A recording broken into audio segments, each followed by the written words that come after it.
So here's a little demo of the next steps for the electric wheelchair. So I've now wired it up and I've jacked up the wheelchair.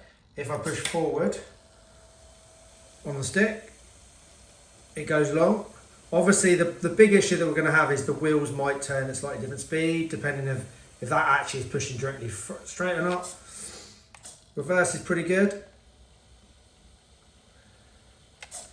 And then we go left.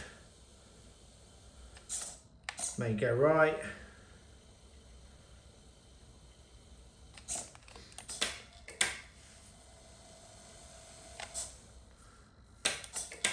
So that works pretty well. Remember how big a unit this is. This wheelchair, I don't know, it's 150 kilos or something. It's not easy to get off the floor, let's put it that way.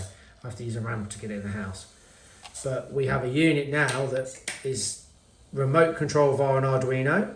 So that, I'm using a PS controller here, but we could literally use anything you wanted. And it could move a robot about, a human about, whatever. It's fully remote control now. Thank you very much.